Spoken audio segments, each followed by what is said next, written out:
Hey, welcome back, everybody, to Open World Chat. I'm one of your hosts, John Odom, and in case you missed it lately, if you've been gone for a while, we have some really, really good news for you. They have these things now called talkies. They're movies with sound.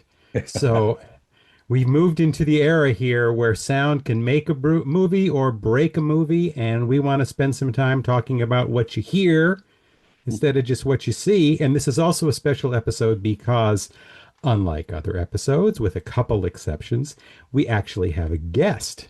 So it's not just me and my co-host Mark Card, who will introduce our guest, talking at you. There's another opinion to listen to. Mark, why don't you introduce us to our guest? Our guest is an old friend of mine who's been in the film business a very, very long time. His name is Reinhard Denke, and he has some experience in what we're going to talk about today, and that's sound design. Uh, this guy has credentials like crazy. He's done a lot of different things in the film business. Currently, his most up-to-date iteration is as a screenwriter. He's very successful at that, but he has a long history in sound design and owns a music and sound design firm. So we just thought he'd be the perfect guest to have to talk about something that I think all three of us agree is really not talked about very much in the movies, and that is how important sound is. And we're not just talking about sound effects, we're talking about creating an entire production that's as complicated and as essential to the movie as writing the script or the acting or the direction or the lighting. And people just don't think about it. And this is kind of a double-edged sword because you don't think about it, but boy, if it's bad, it's really, really bad and hurts the film. So without further ado, I'd like to introduce Reinhard Denke. Ryan? Thank you for having me, John and Mark. Oh, our pleasure. Absolutely. We have a lot of fun and we're looking forward to the conversation. Yeah. So just tell us a little bit about your background and kind of how you got into it and what you love about it and why you did it for so long. Okay. Well, I went to USC Film School. There's a class which we always went by the number of the class, but there was a class we called 480, which was it's extremely competitive to get a crew position. And a director would be chosen, and a writer would write a script that was proposed, and then the director would be chosen by the faculty, and then the director would build his crew. And this is, you talk about the randomness of life. Well, we all knew that the hierarchy at USC was if you become a camera operator, a DP, or an editor, the next time 480 comes around, you're probably going to be a director, right? And you want to direct one of these 480s, they're screened, or they used to be screened at the Directors Guild. All the major agencies, the agents would come out and watch those. You get signed and you have a brilliant movie career. And that did happen for a few people. The guy that it had just happened to when I was there, and it was actually about 3 years before I got there, was a guy named Phil Joannou. He got to direct a Steven Spielberg movie. So we all wanted a Steven Spielberg produced film called 3 O'Clock High. So we all wanted to be a director. And so I went up for this project with this director. We were all interviewed. The director would sort of pick the people he liked. And I was picked to be the camera operator on a movie called, I forgot, it was a musical. And there was this woman who came in, and I learned a valuable lesson. She undermined me, right? So I went off to Texas for Christmas, and she talked trash about me to the director, and he believed it, and I got fired before I even started. So I'm scrambling for a position, and all that's left is sound on this really strange project called Tennessee. There was like a film noir, and it had we were sort of like the Bad News Bear of crews. And to do sound at USC, you end up not only recording it on the set, you also have to end up editing. And It was all edited on an old flatbed cam in those days, or I can't remember what you even call those, a Steenbeck. And so I learned how to do it there. And So my first job was working for a commercial editor. And fortunately, I got in at a place that was at the time, one of the top editorial houses that did commercials. And my job was his assistant. I was the assistant editor. And in those days, the assistant editor would do all the sound. Right. And I noticed that all the other assistants at that place with their editors were doing just very basic sounds, very, very basic. Car door opens and closes and footsteps are done in Foley. And I was so influenced by David Lynch, and the show Twin Peaks was really popular at that time. And I said, I want to, as a matter of fact, his office was right next to that editorial company. He was Frost Lynch Productions was right next to us. So I was like, I'm going to do David Lynch sounds. So fortunately, I got in a big package of Liberty Mutual commercials. And this is back when commercials, now they're all fun. It's the Aflac, it's the Cavemen, it's Flo, they make insurance fun and silly. Back then, insurance was about dismemberment, death, blindness, losing a limb. And so these were very grim, dark commercials. Directed by, I remember the director, his name was Gary Johns. He was a gentleman. He had like a Clark Gable mustache. And we had so much fun on those because I got to do all these dark sounds. I got to do heartbeats and breathing and hollow, explosions and deep sounds. So after that, I suddenly became in demand because you know what they say, you're not anybody until somebody pays you to be one.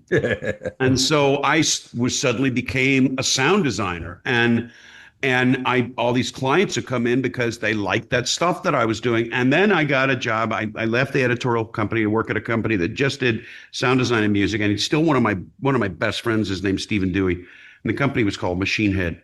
It was very hip, like early 90s. He was this English guy with long hair and everybody was hip there. And I got a bunch of those commercials directed by Joe Pitka. He was a legendary commercial in advertising. I think he's retired now. But it was all that stuff with Charles Barkley and basketballs and Nike. It's all for Nike, right? And so I used depth charges, explosions, artillery shells, machine guns. And then I recorded myself breathing, and then I would slow it down a few steps and put a bunch of reverb on it.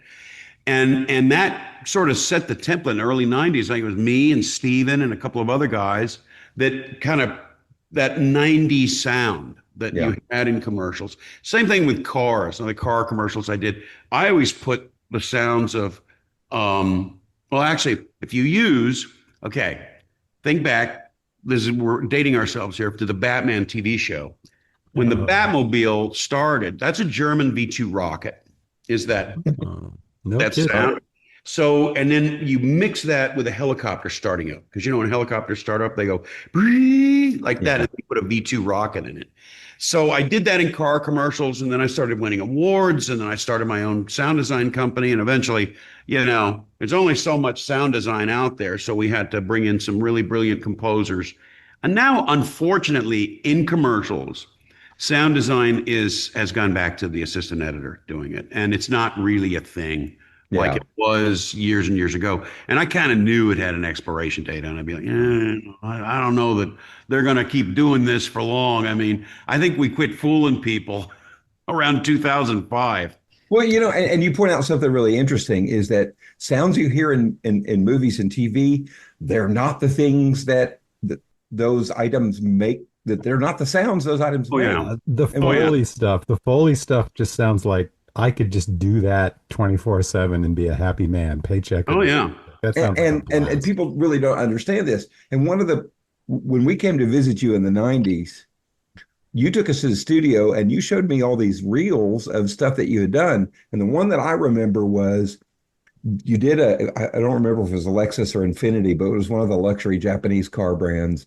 And you did a commercial where the airbags went off in slow motion. Oh, yeah. It was Lexus. Lovely whooshing sound. And, airbags don't make that sound. They make a giant, loud pop. Yeah. And because it was in slow motion. And you told me, this was my gas furnace. It was the sound of it was an explosion, a muted gas explosion, natural gas, not gasoline, and throwing out a blanket. and then slowing that down so it goes. It makes that sound. And so this is the kind of thing I just want people to be aware of, that the sounds you hear in movies are compilations of sounds, or they're slowing down sounds, or they are stretching out sounds, or they're speeding them up. Oh yeah. And there's a real art form here that people don't understand. And that's kind of why we wanted to have you on to talk about it. Oh yeah. I remember when I was at USC. I'm sorry, John. Were you going to say something? I'm sorry. Oh, no, I was just gonna to add on really quickly that it's amazing how these sounds, the sounds in Foley and stuff like that, where you're picking out the rapping of the knuckles for the footsteps, or banging the wrench on the metal cord to make the space blast noise. They don't necessarily sound, if you heard them individually, if you heard them separately, you could tell that's two knives being rubbed together. But then you see them in the context of the film, and it's a sword coming out of a sheath, and it sounds, that's what it is. It sounds awesome. Yeah, it's the 300 sound. Hmm. When this zing, those swords coming out. When I was at USC, we had a guy come from Dolby, because that was one of the best things about that place. We got all the best people coming there, right, to talk with us. And I could go through all the amazing people I got to meet there. And at my graduation, Kirk Douglas was the speaker. And anyways, this guy came from Dolby, and he showed us the opening scene from Raiders of the Lost Ark, from the moment they go into the cave. And he went through it layer by layer, soundtrack, layer by layer. And I was so fascinated. I remember in one of them, when Sopito, he give me the whip, give me the idol, give me the whip. And then he throws him the idol, and he goes, adios, senor. And he leaves, and then he's got to leap across. Indy leaps across, and his feet are hitting those rocks. And that I remember he was playing. It was like guys chewing celery to make the crunch of the rocks, and the sound of the vine pulling out was like somebody took a rope and they put it to the air and they recorded. I was so amazed by that. It was like, oh my God, this is so creative how these guys layered this up. And of course, that's the history of the movies. I mean, it's always been creative because the sound department is pretty much ignored. And I remember, I've gotten to work in commercials with a lot of just amazing, incredible directors, and some of these people have these, these not bad reputations, but cautious reputations. And I used to always hear, oh, Joe Pytka is demanding and he's cruel, or Michael Bay is out of control and he's going to scream at you. Never had that problem with those guys. They were always very complimentary and appreciative of what I did. But I think it's just because I didn't know what I was doing. I think they had kind of I don't know what this guy, I don't understand it. So yeah, sure, it's great. Hyping you up. Whereas, I'm sure Michael Bay would have had much stronger opinions with his cinematographer or his editor, and probably the composer. But with me, they always just seem like, yeah, cool, great. This is part of the reason why I wanted to have you on, is because this is so integral to the film experience that it's a double-edged sword. Like I said, if you don't notice it, it's probably doing its job. If you do notice it, it's either exceptional or it's really, really bad and takes away from the movie. And what I want people to do is, even though most people aren't going to the theater anymore to see movies, which is terrible, even if you're sitting in your dark room in front of your laptop, pay attention to the sounds, because they make or break lots of productions. And, there are films out there that are defined by their sound design. All of the Star Wars movies, from the, go ahead. Yeah. I mean, obviously A Quiet Place, it's about sound or the lack thereof. Right. The whole thing. And when sound does come up, it's very, very intrusive, and it's supposed to be, because, obviously you make a sound and then the monsters come. That's the intrusive sound makes me really want to get your opinion on something. And that's this more recent trend of overstimulation. You think about Christopher Nolan and his last few movies that all won awards, but the one that always comes to me is Dunkirk, where it's cranked up so much. It was too much for me. It almost drove me out of the theater. But this idea of of tying that music in a real less of a background role and more of a jump out of the screen role and just hit you right in the nerves. How do you feel about that kind of approach? Well, I thought Dunkirk had some nice, quiet and loud sections, especially when you went to the gosh, Mark Rylant's character on the ocean. It was. I like the way he did that. I especially like because I've been in these planes before, and I just love the way they sound. The way made Tom Hardy's Spitfire sound on the inside, it is perfect. That is exactly what they sound like. They're old airplanes have a very distinctive sound when you're inside of them. But I think in terms of when like Inception, for example, when you overdo it with the sound design and that big bombastic Hans Zimmer score, sometimes what you're lacking is the highs and the lows, and the highs and the lows build drama. I think you can't just have constant overstimulation, as you put it, which is a good way of describing it, with sound, with auditory, because it's the same thing with. I mean, imagine going to a stage play and the actors are screaming at you the entire play. I mean, I think I've seen those. Yeah, I mean, they're out. Been there. They're out there. The movie that strikes me with that is Chasing Amy. Yeah, the Kevin Smith film. Everyone is screaming the entire movie. That's true. Well, Kevin isn't known for his soft touch. No, he's not. You're right. He's not known for his Lubitsch touch. Yeah, and these are all probably young actors coming off the stage, used to projecting to the back row. I mean, that'd be my guess, I assume. Well, part of it is just the roles they're playing and the specific drama in the movie. There's going to be a lot of yelling. Well, have you ever seen The Swarm before, directed by Irwin Allen?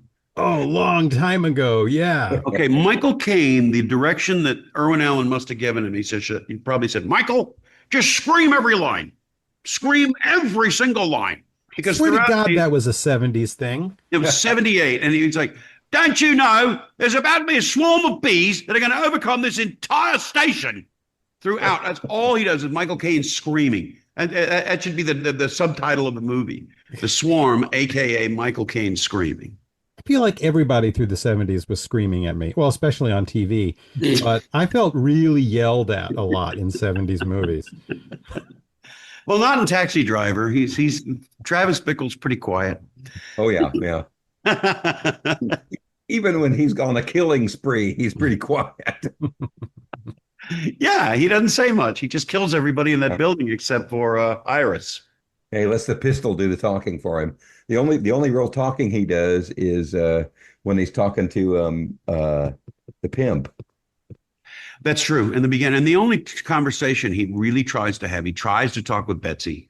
Yeah. And it's just awkward. He doesn't know what to say to her. And then he tries to talk with Iris, and he actually makes sense with her.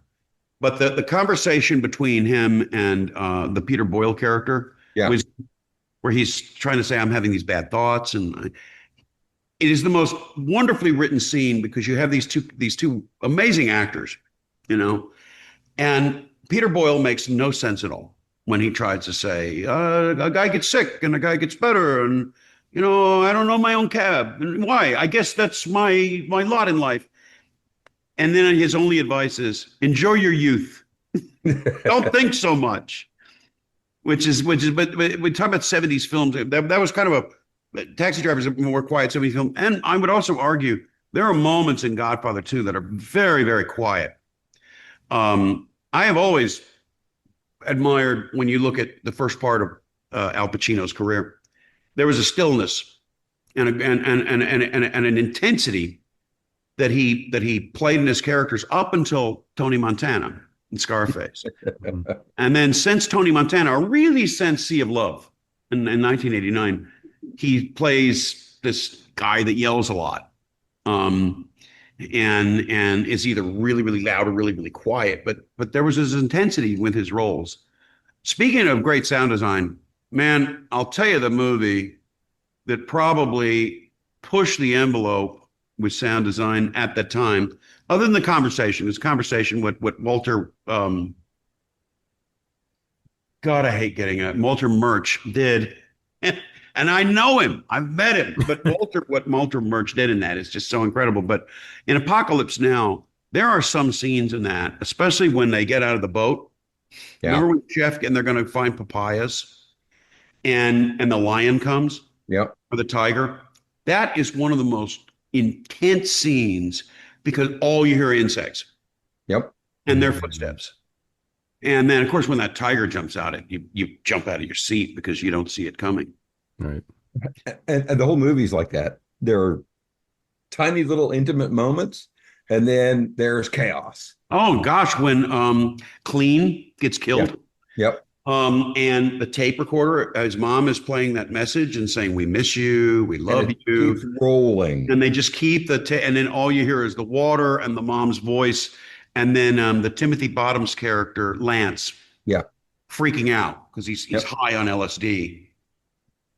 Yeah, that's it. It's just hard to explain if you didn't grow up in the 70s and get to see all these movies, how influential they are on every level. Well, I would say up to the 2000s, and we took them all for granted. And now when a movie comes out that's somewhat normal, it's like, oh, they made a movie. Oh my God, I can't believe they that's a real movie. I kind of felt that way with Conclave. It was like, wow, that's like a movie. I hadn't seen one of those and I forgot how long. Yeah, the one of those for me that worked was Up in the Air with George Clooney and Anna Kendrick. Oh yeah, 2009. Yeah. And that just shows you all you need is good actors, great characters, simple plot. And there's a lot of people that are going to identify with that because especially people who work in corporate America, that is a very real job. That is something everybody fears every day is getting the HR call in the conference room. And barely anybody raises their voice over 40 decibels in the whole movie. Oh yeah. It's a quiet film. It's a very quiet film, but there's a lot of drama and a lot of tension and a lot of racking up that tension in that movie. And this is getting to the reason why I wanted to do this episode was people don't pay attention to sound, but boy, it's everywhere. And the lack of sound is as important as you've already pointed out, as, Michael Caine yelling. It's interesting when you refer to having less of a plot and how you don't necessarily need much of a plot.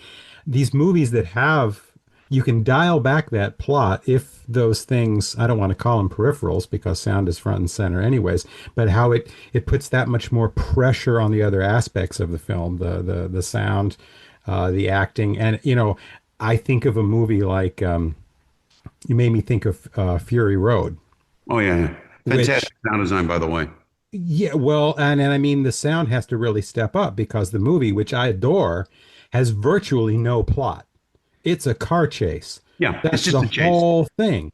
So it puts more pressure on the actors. It puts more pressure on everybody, but it puts a lot more pressure on the sound design to really carry that, to balance out that equation when, when plot is seen as the only element of a movie, I think, by a lot of people, and they're really missing it.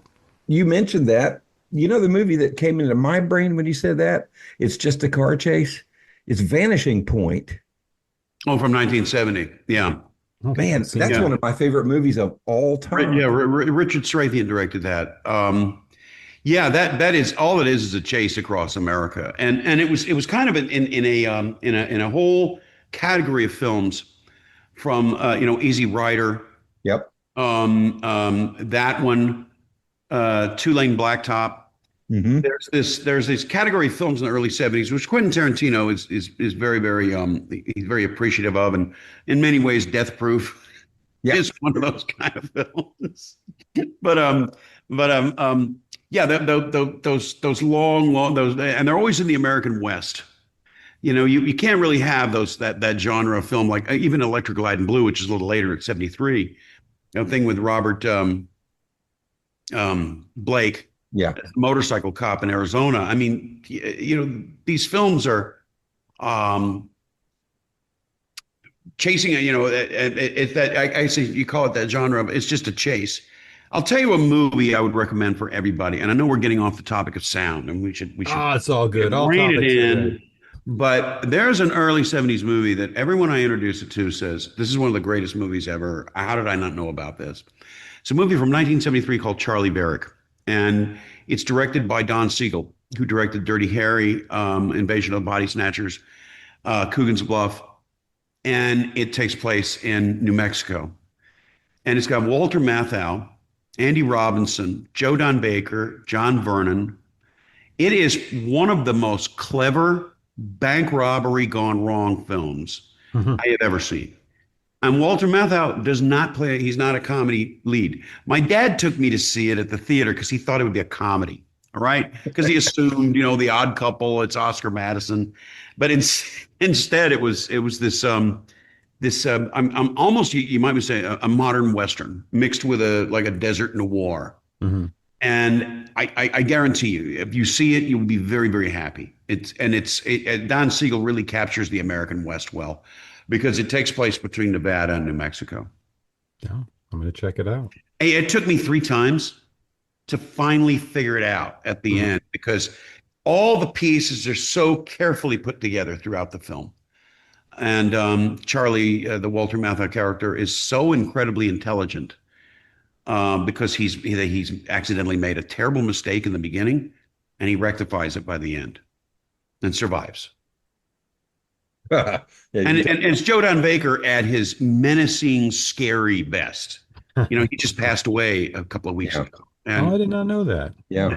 And unfortunately, people don't remember how scary that guy was. Mhm. He was a huge man, from Texas, and he just, his parts weren't as effective. I mean, he was terrible. I shouldn't say that, but probably not that effective as the Bond villain in License to Kill, which is one of the more forgettable Bond films. Yeah, I'm having a trouble remembering it as we Timothy speak. Dalton. It was that. Oh, right. Okay. That's why. No disrespect to Timothy Dalton. None whatsoever. But those films didn't really. Living Daylights and License to Kill weren't. It's not Goldfinger. Well, this is another reason why I wanted to have you on is, like everything else you do, you are a historian of whatever you're interested in. And so, I mean, you have this incredible eye for detail and this incredible sense of history of everything that you're interested in. So you can come up with, example after example after example. And it always Well, we makes, have to. I believe that the screenwriters I know who are successful, a lot of them are very much film historians. You really have to be.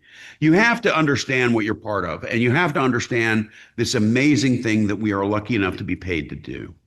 We're the most fortunate people in the world to have this, and to be able to do this, and we're part of a legacy of a that has incredible heritage. see, but the thing is, I've known you 50 years and you were like that way before you were a screenwriter. Oh yeah, well, I I mean, mean, I think yeah, I'll tell you why, and I don't want to talk too much about myself because I don't want to be one of those guys. But sure. when I was I started making movies when I was like 9, right? And my parents bought me a movie camera, and I'd seen this. Remember Wonderful World at Disney that was on Sunday Mhm. nights, Oh, yeah. and there was one with Johnny Whitaker, who was sort of ubiquitous in those days, and he was in this episode called "The Mystery in Dracula's Castle." And it was about these kids who were at this lighthouse and they were making a Super 8 movie. And I remember my dad had a movie camera, right? And I was like, oh my God, I never even thought of that. I can make a Dracula movie.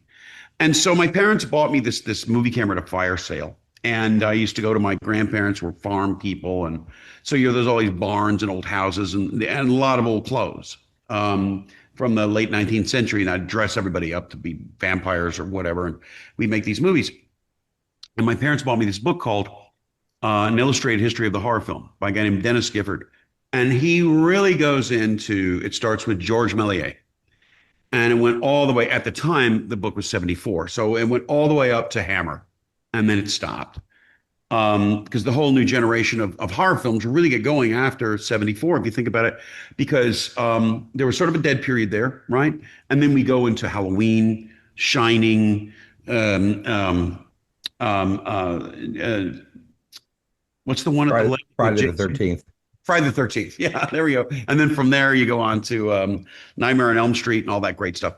But I remember reading that book and I really got into, okay, yeah, it was first, it was George Méliès. Then Edison made those horror films. They made Frankenstein, Dr. Jekyll, Mr. Hyde. Then they're making Jekyll and Hyde in 1920 with John Barrymore, Phantom of the Opera, the Lon Chaney horror films. And then it just grows, and then from Karloff, Lugosi, and Lionel Atwill, and all these amazing actors. So you kind of have to know the history of film. I think truly, if you're going to be a good writer and you're going to be a good director, you do have to know, because if you listen to interviews with Scorsese or Quentin Tarantino, Steven Spielberg, that's all they talk about. Yeah. They talk about this incredible legacy, this incredible thing, this great history that we all draw upon. Well, are there any other really great examples of sound design that you think people should pay attention to? You think people have missed? You think just will help people understand? Well, I'll tell you a great example of it from a long time ago is Three Stooges shorts. Sound design in that awesome. is so great, right?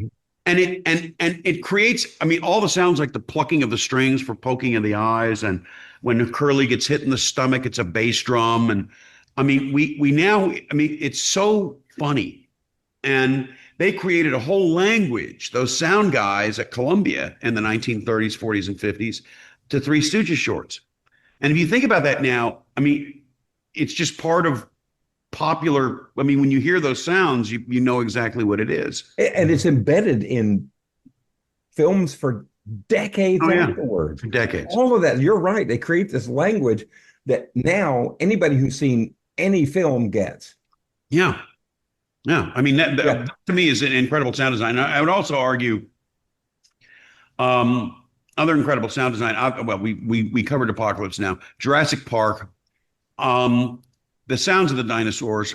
I saw this thing the other day. Do you ever just go through Instagram and weird stuff comes up, right? And they said some paleontologists working with modern day zoologists have figured out what a T-Rex really sounded like. And it kind of sounded like a honking ostrich or something. It didn't sound cool. And whereas the T-Rex sound in Jurassic Park is so cool. It's just beyond cool. It's the most incredible sound in the world. Same thing. Let's go to another Spielberg film. The way that the Martian war machines sounded in War of the Worlds, that is the coolest sound. Now, I have in my library, I have all that stuff. And, I'll send that, I'll send that to people as a joke. The other ones, though, that are really cool, 1953 George Powell version of War of the Worlds. The sound that the war machines made, because they look like manta rays, remember? Mm-hmm. And then they had that long snake, and they had that head that would move back and forth. And we go, and then it would go, he'd fire out sparks. Yeah, and terrifies people. When you mentioned that, I thought of the death ray in the Spielberg version.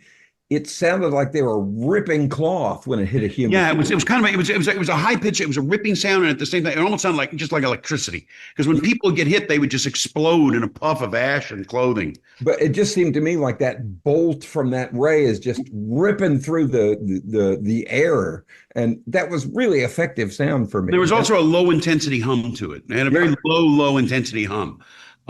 It just exceptional sound design.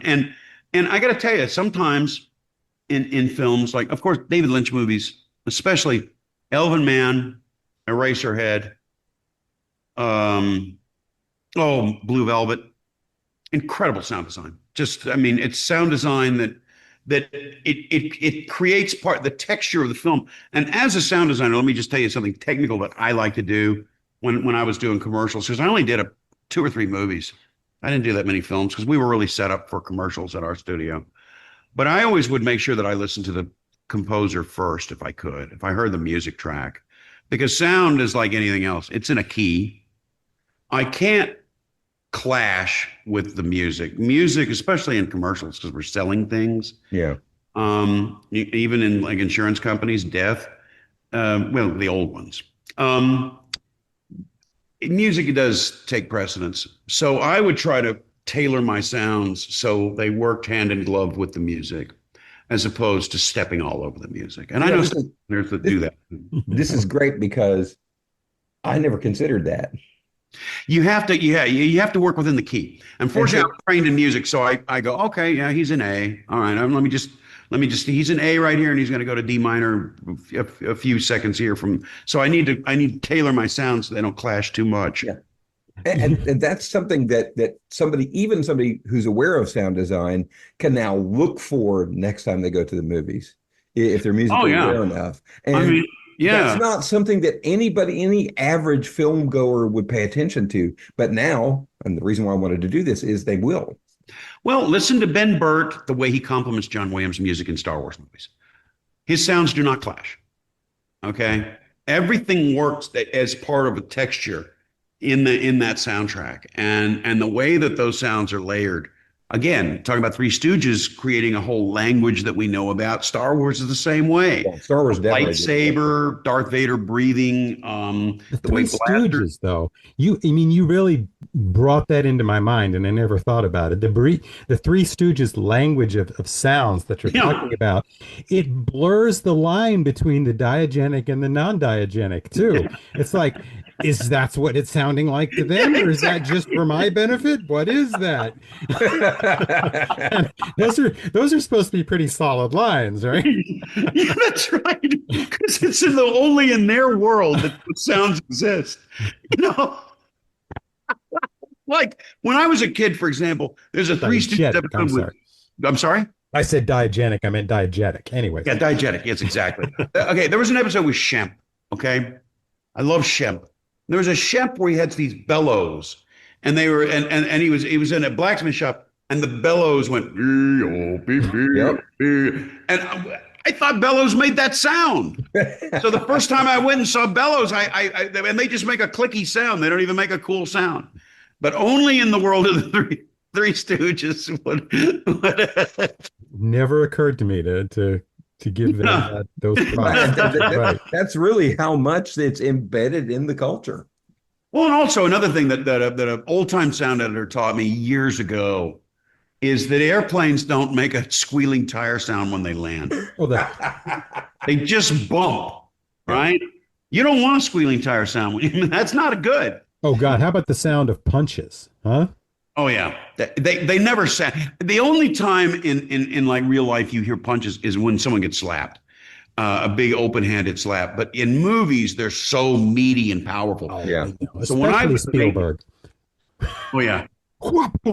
Yeah, and a lot of low end in his stuff. When the horror movie I worked on, we had to do a lot of tearing apart bodies and that was a lot of fun making those kind of sounds because it's just sky's the limit. I will tell you another secret real quick of sound design with car commercials because I've done well over 1,000 probably over the course of my career. Is that I found, a lot of times, I don't think they do this anymore because people are a lot more cost effective than they were in the 90s and 2000s. But they would always send out a team of guys to go record the car. Okay, well, this is for Humvee. We're going to go out to the desert, and we'd all have to go out in the desert and broil out there while they drove this Humvee around, and we taped it up with microphones, in the engine compartment and inside by the wheels. And then you listen to all these tapes and you do your selects and you put together an edit for the director and for the clients. And I just remember 9 times out of 10, especially with modern cars, they would say, that's our car. That's terrible. And so I would either use a BMW 540, which has a nice powerful engine, or a Shelby Cobra. And out of those, most times people go with the Shelby Cobra because it sounds awesome. It is a car. It's a big V8 that roars. And everybody wants their car to sound like that, whereas the reality of a lot of cars now, they're only four-cylinder engines, and they're not that dramatic. Mm. Or they sound like F1 cars. They sound like angry bees. Yeah, that's right. An F1 now just makes a high-pitched sound, unlike the Shelby Cobra is the best-sounding car, I think, in automotive history. Yeah, you're speaking above my head there, above my grade. I don't do cars. I'm saving up for an electric vehicle, so there. You always learn something when you talk to Reinhard. Well, Always. see Ford versus Ferrari. I mean, Yeah. they wish I really still go have into it. the Shelby Cobra in that, and it's a custom car, and No, people love that movie. I need to see. That's also one I haven't gotten around oh to. man, John, you should see it. Also, James Mangold. James Mangold is a safe choice. I got to tell you, James Mangold he is, to me, I loved his X-Men movie. I love Ford versus Ferrari. I loved A Complete Unknown. You bring James Mangold in to do a movie, whether it's Copland or Identity or whatever, and you're gonna have a very entertaining experience. Hmm.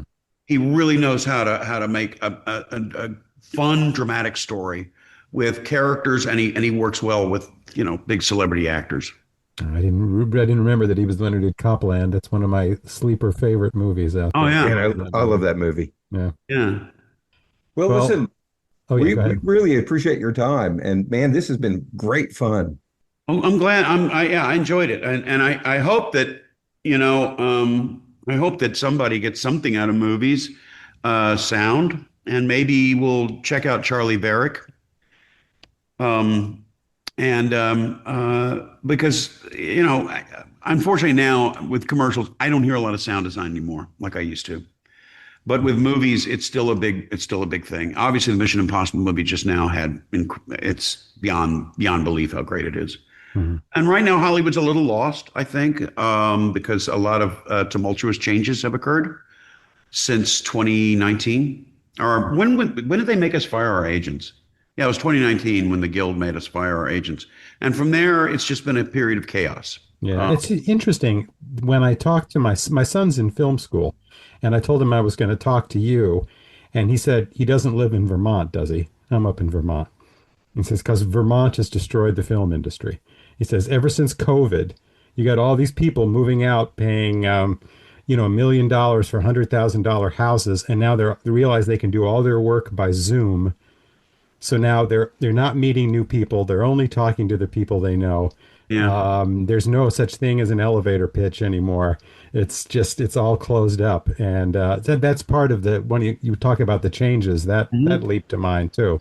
Well, nobody knows what to do because there was that period from about 2018 till 2022 when all the tech companies were pouring money into Netflix and streamers, and they made a lot of stuff that nobody watched, right? And so then you have COVID, which killed theater watching. From there, you have two enormous strikes. And I knew going into those strikes, I heard people going, "Oh yeah, we're gonna make more money now." And I was thinking, they're gonna make fewer shows. Hmm. They're gonna keep the margins the same. You got to understand how these people think. They're going to meet every demand, which they did for both the actors and the writers, and they're going to cut production in half or probably more. And all those people I saw out on the picket line who were saying, we're going to win, we're going to win. It's like, you're going to lose your job. They're not going to make all these shows anymore because there wasn't a lot of viewership for a ton of these shows it was just like they had way too much money to spend. Mhm. Yeah, they've really consolidated now too. Yep, and it was bound to happen because there's that wonderful lecture at the end of that movie Margin Call, where Jeremy Irons goes, "Well, the margins stay the same." And it's true. No matter what concessions they make, they're going to keep their margins because it's a business. Yeah. So right now it's a very unpredictable time. It'll come back, but it'll be different. It's not going to be like it was. People always like entertainment. People love Star Wars. People love, probably Indiana Jones is played now. But people love great entertainment. I don't know if they're going to make any more Mission Impossible movies, but they're going to make something. They're going to make some kind of a James Bond thing. They're always going to do great spy movies. They're always going to do gangster movies. They're always going to do historical epics. They're always going to do love stories. They're always going to do romantic comedies. The country is going to find its sense of humor again eventually. And it's all going to come back. It's just going to be in a different form. Yeah, it's all going to be AI. But it's not going to be a YouTube video. And I would argue that AI will be used, but ultimately people would rather pay to see Tom Hanks in the movie than a cartoon AI Tom Hanks. Yeah, I agree with that. I've had this discussion about people go, oh, Lady Gaga is just going to be an AI hologram in the future. It's like, no, I want to pay to see Lady Gaga. I want to see her. I don't want to see some weird hologram, you know. Then I'll pay to see Judy Garland, you know. I'll see her. Yeah. But thank you guys very much. I hope I didn't talk too much. I mean, this is a great subject, and I'm glad you're exploring it because it's huge and it's worth examination I mean, even if you're watching a movie on TV, you can hear the sounds. And I'd argue that sound is even better for home watching now because you've got all of this home theater equipment that average people are putting a ton of money into their home theater equipment now. That's true. And listen, in closing, because I know you guys are running out of time, let me just tell you about the circle that I've seen happen since I started sound designing in commercials. Okay, the way we would mix back from 1990 on is we would have 3 speakers that we'd mix to. Okay, first one, the big giant speakers. And this is like if this is going to be released cinematically or somebody has a huge home stereo system they're running their TV through, this is the dream mix. Second one were these normal speakers they call tannoys, okay? And the tannoy is kind of what your basic TV is going to be. And then we did these little speakers called oratones that were made in England. And they used to always say, why are so many people buying our speakers? It's like, because you're terrible and everybody wants to hear oratones because that's as bad as it gets. That's the AM radio version, right? And so we listen to it, and if it was good on the oratones, it's going to be great on the big speakers. Then what happened by about people stopped listening to oratones around 2000, 2010, and everybody's going, we're going to listen to big speakers. Everybody got these huge home things. Guess what they all mix on again? Oratones, because people are listening to these things to their headphones. So we've gone full circle. You know, those little mono Sony TVs that people used to have in their apartments and their homes we've now gone to something even smaller, even though it's in stereo, not mono. But it's funny because now it's the cheap mix. And by the way, if it sounds great cheap, it's going to sound awesome on big speakers. All right. Well, thanks. Thanks so much. This has been a blast. Thank you for having me. And we fully intend to have you back to talk about your most current gig, which is screenwriting. Oh yeah. You're definitely coming back for that. I'm working on 2 new. I didn't work for about a year after that Cullen Davis movie I wrote fell apart. Now suddenly I got 2 at the same time: a World War II movie and a vampire film, which is both. I'm working on both concurrently, and I feel part of the legacy of Hollywood because we do war movies and we do horror movies. That's the history of Hollywood: war, horror, westerns, and romances and musicals. Yep. And sometimes you combine them all. That's right. You combine them all. You know, I think superhero movies are just westerns. It's just the modern version. Oh yeah, absolutely. And Star Wars in a way is sort of the Joseph Campbell, and it's the story of the hero and the western. Well, mythology it's all the same. All those movies. Mythology is in westerns. Mythology is in superhero movies. Oh yeah. Mythology is in science fiction. I mean, it's all. And I'm interested in the new Nolan Odyssey movie. Oh, I am too. I mean, everything he does is so amazing and so original, and I just love him. I loved Oppenheimer, and I love to see what he's going to come up with next. It's always a pleasure. Well, thank you so much for having me. Oh no, thanks for agreeing to do it. We knew you'd be a good guest. Okay. Well, thank you. You're fine hosts, and until next time. Until next time. All right. Okay. Thanks again. Thanks everybody for listening. Okay.